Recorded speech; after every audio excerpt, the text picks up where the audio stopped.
Hello, Jess Too Good here, and today we're taking a look at the LEGO Ninjago Legacy Kai's Blade Cycle and Zane Snowmobile set for $30 in the United States with 376 pieces and 4 minifigures. And this I got from Ash and Flash in Canada, so go check them out, and I'll take a look at those minifigures. So here is Lasha, and he also comes in Jay Stormfighter for this wave, so he's not exclusive, but these are new designs for Lasha as far as I can tell. It even says that that head attachment has a new design, which it has a new part code, but I can't really tell a difference from the old one, so let me know if you guys can spot the difference.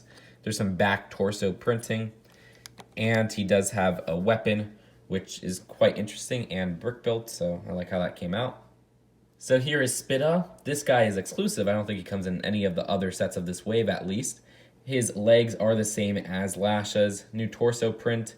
I like the little scythe build, and he has some back torso printing as well.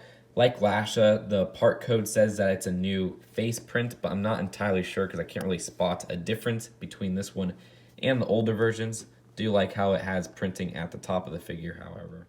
So here is Kai, and the design for him is present in so many sets this wave. This is actually probably the most common ninja of the whole wave. I like the torso print, and I like the new mask piece, which is just one piece, and in my opinion, a good tribute to the 2012 masks that they kind of made. And you can see the face print underneath is from the Ninjago movie sets, if I'm not mistaken, with that goofy kind of smile at the back. Oh, and Kai also has his dragon sword as well. Here is Zane, 2 shurikens as his accessory, new updated torso and legs like Kai, but is the same design that is present in a few other sets, namely that spinner I just reviewed. Go check that out if you haven't. He also has face print underneath from the Ninjago movie, which also has an alternate expression up front. Moving on to the builds of the set, first we'll take a look at the vehicles. The first of which is Kai's Blade Cycle, which was a $20 set back in 2012. So putting that in a $30 set and then adding more vehicles and stuff to it is actually kind of impressive and shows the value of the set, which is something I don't mind about this set. It actually has a pretty good value. There's a sticker right here, a sticker on the side, a sticker at the top, and you could fit one minifigure in the little seating area. I like some of the detailing with the little brick pieces, but there's a lot of Technic pieces showing even with the play feature, and it does kind of detract from the look of the set in my opinion.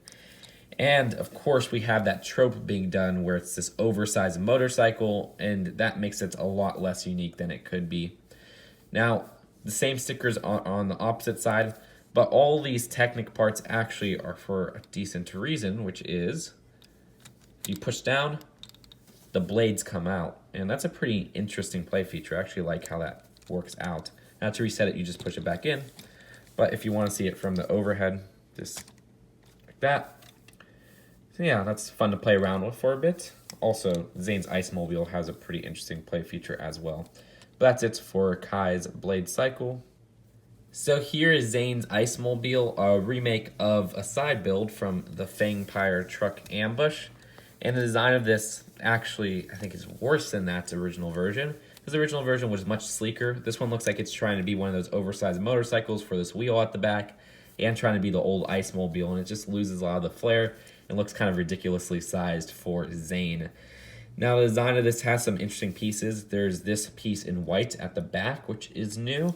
Also, the landing gear in white at the front, which is new. That could actually be rotated so you get different positions and such. There's some stickers on the side right there. Sticker up here, sticker up here, sticker on the opposite side, and an area for you to hold the ice shurikens, which is kind of cool as well. There are some nice detailing actually with the katana at the bottom, this little dragon design, but as a whole, I'm just not really a fan of it. There is a cool play feature where you push down on this part and it shoots out a stud like that, and that's on both sides. Works pretty fine.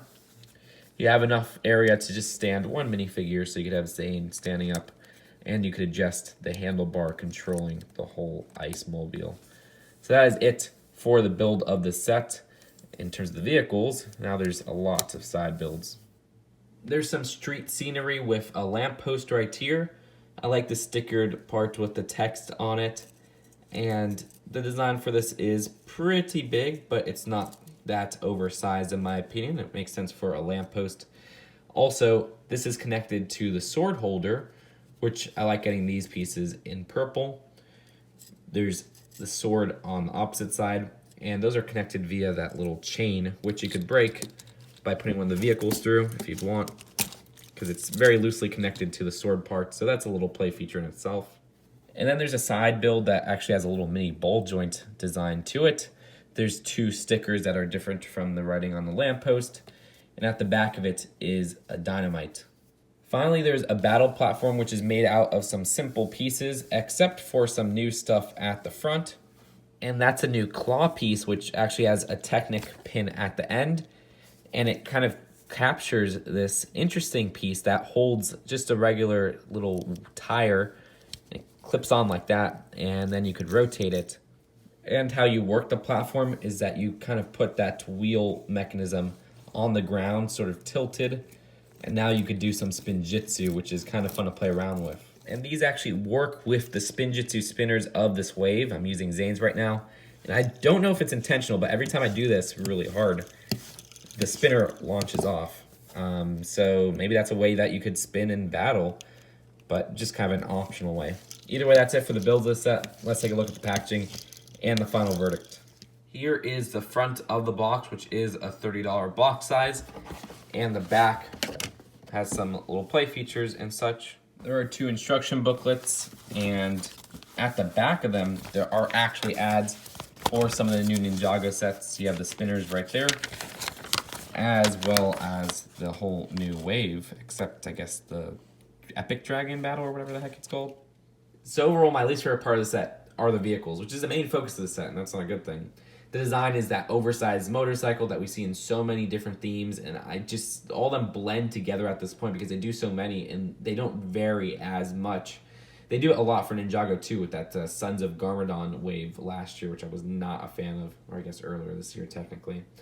The Ice Mobile, I think, is kind of a shame because the original one was sleek and it didn't have that oversized motorcycle design. It looked more unique in my opinion with that way. The Kai's Blade Cycle is a little bit better than the 2012 version where it looks sleeker, but not by much. I still didn't really care for either. Now what I do like about both of them though are the play features, where one of them is kind of this cool stud shooting mechanism. The other one can have the blades come out. Those are the most interesting part of the builds for sure.